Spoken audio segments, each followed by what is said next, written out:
Hi friends, welcome back to our channel. I'm Sumanth. ఈ వీడియోలో మనం చెప్పుకున్నట్టుగా మూవీస్ రివ్యూ అయితే స్టార్ట్ చేయబోతున్నాం. యాక్చువల్లీ మనం ఓజీ మూవీకి అయితే స్టార్ట్ చేద్దాం అనుకున్నాం, బట్ కొన్ని సిచ్యువేషన్స్ వల్ల స్టార్ట్ చేయలేదు. ఈ రోజు వచ్చేసి మనకి కాంతారా చాప్టర్ 1 అయితే రిలీజ్ అయిందనమాట. సో ఈ వీడియోలో స్పెషల్ ఏంటంటే మన టీంతో పాటు మూవీకి అయితే వెళ్ళబోతున్నాం. సో మూవీకి వెళ్ళే దారిలో వ్లాగ్ అయితే ఉంటుంది. ఆ తర్వాత మూవీ ఎలా ఉందనేది రివ్యూ కూడా రాబోతుంది. సో ఈ వీడియోని మీరు ఎక్కడ స్కిప్ చేయకుండా చూస్తారని అనుకుంటున్నాను. అండ్ ఎవరైనా ఫస్ట్ టైం మన ఛానల్కి వచ్చినట్టయితే ఖచ్చితంగా సబ్స్క్రైబ్ చేసుకోండి, పక్కన బెల్ ఐకాన్ అయితే యాక్టివేట్ చేసుకోండి. So let's start the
welcome back guys. ఇప్పుడే మూవీ అయితే కంప్లీట్ చేసుకొని వచ్చాం. ఈ మూవీ గురించి మాట్లాడుకోవాలంటే మనం పెట్టే టికెట్కి వర్త్ అనే చెప్పుకోవాలి. సో ఓవరాల్ ఎక్స్పీరియన్స్ అనేది చాలా హై ఉంది. స్టోరీ అయితే చాలా నీట్గా చెప్పినట్టు అనిపించింది. అండ్ ఇంకొకటి ఏంటంటే మన కాంతారా చాప్టర్ 1కి చాలా డిఫరెన్స్ అయితే ఉంది. కాంతారాలో చూసుకున్నట్టయితే అవుట్పుట్ ఏదైతే ఉందో మనకి నేచురల్గా ఇచ్చారనమాట. ఆ క్యారెక్టర్స్ కానివ్వండి అన్నీ నేచురల్గా ఇచ్చారు. తక్కువ విఎఫ్ఎక్స్ వాడాలి చెప్పాలంటే, తక్కువ విఎఫ్ఎక్స్ వర్క్ అయితే వాడారనమాట కాంతారాలో.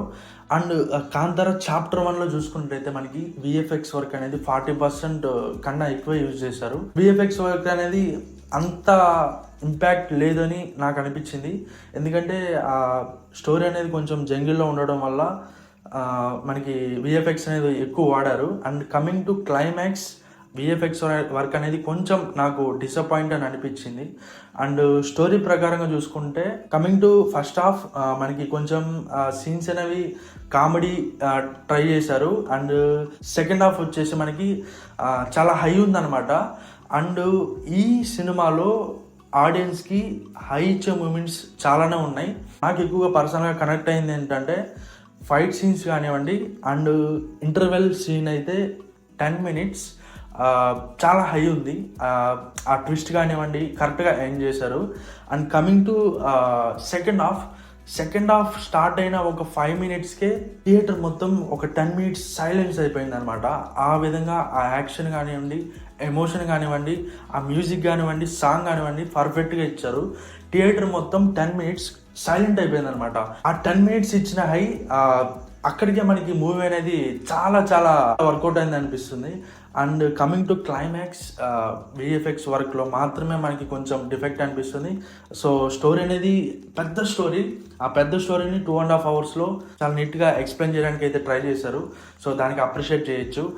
అండ్ కాంతారా చాప్టర్ 1లో మనకి డిఫరెన్స్ ఏంటంటే కాంతారాలో మనకి ఎక్కువ భయపెట్టే సీన్స్ అనేవి ఎక్కువ ఉంటాయి అనమాట. And coming to Kantara chapter 1 మనకి అది చాలా తక్కువ అని చెప్పుకోవచ్చు. ఎవరైతే కాంతారాని మైండ్లో పెట్టి అవుట్పుట్ ఇలానే ఉంటుంది అని అనుకుంటారో ఆ టైప్ ఆఫ్ ఆడియన్స్ అనే వాళ్ళు ఖచ్చితంగా డిసప్పాయింట్ అయితే అవుతారు. ఎందుకంటే ఈ కాంతారా చాప్టర్ 1లో మనకి అంత భయపెట్టే సీన్స్ అనేవి లేవు. అండ్ స్టోరీ ప్రకారంగా చూసుకుంటే ఓవరాల్గా బాగా ఎక్స్ప్లెయిన్ చేయడానికి ట్రై చేశారు. యాక్టింగ్ వచ్చేసరికి రిషబ్ శెట్టి గారు అయితే కిల్డ్ అనమాట. సో 1 man షో అని చెప్పుకోవచ్చు క్లైమాక్స్లో కూడా. సో యాక్టింగ్ అనేది వేరే లెవెల్. ఆ ట్రాన్స్ఫర్మేషన్స్ కానివ్వండి, ఆ బాడీ లాంగ్వేజ్ కానివ్వండి చాలా చాలా డిఫరెంట్గా ఉంది. స్టోరీలో కానీ యాక్టింగ్లో కానీ చించేశారనే చెప్పుకోవాలి. అండ్ ఇంకా ఈ మూవీ గురించి మాట్లాడుకోవాలంటే సినిమాటోగ్రఫీ కూడా మనం కన్సిడర్ చేయాలి. ఎందుకంటే ఆ సినిమాటోగ్రఫీ మనకి ఆ పర్టికులర్ సీన్ ని చూపించే విధానంలోనే మనకి ఆ స్టోరీ అనేది కనెక్ట్ అయింది అనమాట. సో సినిమాటోగ్రఫీని కూడా మెచ్చుకోవాలి. అండ్ ఓవరాల్ గా ఈ మూవీకి నేనైతే 3.8 అయితే రేటింగ్ ఇవ్వగలుగుతాను అవుట్ ఆఫ్ 5. ఒకవేళ మీరు చూస్తుంటే మీరెంత రేటింగ్ ఇస్తారో ఖచ్చితంగా కామెంట్ సెక్షన్లో కామెంట్ చేయండి. అండ్ ఇలాంటి మూవీ రివ్యూస్ ఇంకా నుంచి ఛానల్లో వస్తూనే ఉంటాయి. సో ఖచ్చితంగా సపోర్ట్ చేస్తారని చెప్పి అనుకుంటున్నాను. ఇంకొక మూవీ రివ్యూలో మళ్ళీ కలుసుకుందాం. So this is Sumanth signing out from the video.